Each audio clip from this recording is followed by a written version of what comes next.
Spanish പരിശീലകൻ Xavi ഹെർണാണ്ടസിനെ തഴഞ്ഞെന്ന വാർത്തകൾ നിഷേധിച്ച് AIFF technical committee chairman IM Vijayan 10 പേരുടെ ചുരുക്കപ്പട്ടികയിൽ സാവിക്കാണ് പരിഗണന. എന്നാൽ ഇന്ത്യൻ ഫുട്ബോളിനെ അറിയുന്നയാൾ പരിശീലകനാകുന്നതാണ് ഗുണം ചെയ്യുകയെന്നും IM വിജയൻ പറഞ്ഞു. ലെവിൻ കെ വിജയൻ തയ്യാറാക്കിയ റിപ്പോർട്ട് കാണാം. ഇന്ത്യൻ ഫുട്ബോൾ വലിയൊരു പ്രതിസന്ധിയുടെ കാലത്തിലൂടെയാണ് കടന്നു പോകുന്നതെന്ന് നമുക്ക് എല്ലാവർക്കും അറിയാം. ആ പ്രതിസന്ധി മറികടക്കുന്നതിന് അടുത്ത കാലത്ത് ചില വാർത്തകൾ നമ്മളെ തേടിയെത്തിയിരുന്നു. സാവി ഫെർണാണ്ടസ്, സ്പാനിഷ് ഇതിഹാസ ഫുട്ബോൾ താരം, ബാർസിലോണയുടെ ഹെഡ് കോച്ചൊക്കെ ഇന്ത്യയിലേക്ക് വരുന്നു, ഇന്ത്യൻ പരിശീലകനാകാൻ അദ്ദേഹം അപേക്ഷ നൽകി എന്നുള്ള വാർത്തകളൊക്കെ നമ്മളെ ഏറെ സന്തോഷിപ്പിച്ചാണ്. പക്ഷേ ഇപ്പോൾ അദ്ദേഹം ഇന്ത്യയിലേക്കില്ല. ഇന്ത്യയുടെ കോച്ചാകാനുള്ള അപേക്ഷ AIF നിരസിച്ചു എന്നുള്ള വാർത്തകളും കൂടി വരുന്നുണ്ട്. അദ്ദേഹത്തെ ഏതായാലും ആ അതുമായി ബന്ധപ്പെട്ടുള്ള കാര്യങ്ങൾ നമ്മളോട് സംസാരിക്കാൻ ഇന്ത്യയുടെ ഫുട്ബോൾ ഇതിഹാസവും ഇന്ത്യൻ ഫുട്ബോൾ അസോസിയേഷന്റെ ടെക്നിക്കൽ കമ്മിറ്റി ഡയറക്ടറുമായിട്ടുള്ള ശ്രീ IM വിജയൻ നമ്മളോടൊപ്പം ചേരുകയാണ്. വിജയേട്ടാ, ഇത് ശരിയാണോ? ശരിക്കും സാവി ഇന്ത്യയിലേക്ക് പരിശീലകനാകാൻ അപേക്ഷിച്ചിരുന്നു? എന്താണ് കാര്യത്തിൽ പറയുന്നത്? ഇല്ല, ഒരു സാവി ഒരു മെയിൽ അയച്ചിട്ടുണ്ടായിരുന്നു. അങ്ങനെ കുറെ 100 ജില്ലാ കോച്ചസ് ഇങ്ങനെ അയച്ചിട്ടുണ്ട്. 10 പേരുടെ ലിസ്റ്റിൽ സാവിയുടെ പേരുമുണ്ട്. തീർച്ചയായും. അപ്പം അതിൽ ആക്ച്വലി എന്താണെന്ന് വെച്ചാൽ ഇപ്പോൾ ഒരു 4 മാച്ചുള്ളൂ. അപ്പം അതിന് ഏറ്റവും നല്ലതെന്ന് പറഞ്ഞാൽ ഞങ്ങളുടെ ടെക്നിക്കൽ കമ്മിറ്റിയിൽ പ്രവർത്തനം പറഞ്ഞാൽ എന്താണെന്ന് വെച്ചിട്ടുണ്ടെങ്കിൽ ഇന്ത്യൻ പ്ലെയേഴ്സിനെ അറിയണ ഇന്ത്യൻ കോച്ചസിന് കൊടുക്കുക എന്നുള്ളതാണ്.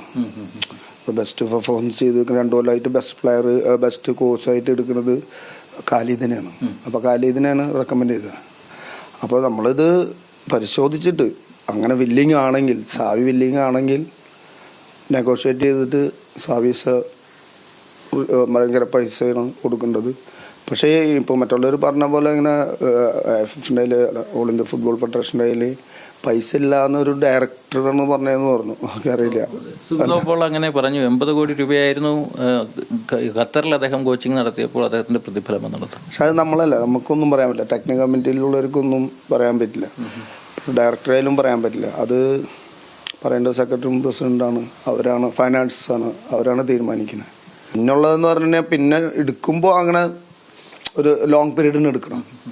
അത് സാവി റെഡിയായി ചെയ്ത് അവർ സംസാരിച്ചിട്ട് നെഗോഷിയേറ്റ് ചെയ്ത് എന്തായാലും എടുത്തു കഴിഞ്ഞാൽ നമുക്ക് ഭയങ്കര അഭിമാനമാണ്. ഇന്ത്യൻ ടീം ഒരു ഉണർവാവും, നല്ല പുതിയ പ്ലെയേഴ്സ് വരാൻ സാധ്യതയുണ്ട്. തീർച്ചയായിട്ടും അടുത്ത കൊല്ലം എന്തായാലും അർജന്റീന വരും. ഞാൻ മറ്റേ സ്പോർട്സ് മിനിസ്റ്ററായിട്ട് സംസാരിച്ചുള്ള സ്പോർട്സ് മിനിസ്റ്റർ എന്തായാലും ഒരു വിജയ സൈൻ ചെയ്തിട്ടുണ്ട്, കോൺട്രാക്ട് സൈൻ ചെയ്ത്.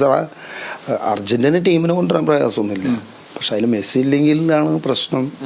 ഏതായാലും ഇന്ത്യയുടെ ഫുട്ബോളിനെ, കേരളത്തിന്റെ ഫുട്ബോൾ ആരാധകർക്കൊക്കെ വലിയ പ്രതീക്ഷ നൽകുന്ന വാക്കുകളാണ് ശ്രീ IM വിജയന്റെ ഭാഗത്തു നിന്നുണ്ടായത്. സാവി ഫെർണാണ്ടസിനെ ഇന്ത്യൻ ഫുട്ബോൾ അസോസിയേഷൻ ഒഴിവാക്കിയിട്ടില്ല. അദ്ദേഹത്തിന്റെ പേര് തന്നെയാണ് പരിഗണനയിലുള്ളവരുടെ ലിസ്റ്റിൽ ഒന്നാമതുള്ളത്. അതോടൊപ്പം തന്നെ മലയാളികളുടെയും ഇന്ത്യയിലെ ഫുട്ബോൾ പ്രേമികളുടെയൊക്കെ ഏറ്റവും വലിയ ആവേശമായ അർജന്റീനയും മെസ്സിയും കേരളത്തിലേക്ക് എത്തുമെന്നുള്ള ശുഭപ്രതീക്ഷയും അദ്ദേഹം പങ്കുവെക്കുന്നു. ക്യാമറമാൻ സഹീർ ഗുരുവായൂരിനൊപ്പം ലെവിൻ കെ വിജയൻ, ന്യൂസ് മലയാളം, തൃശൂർ.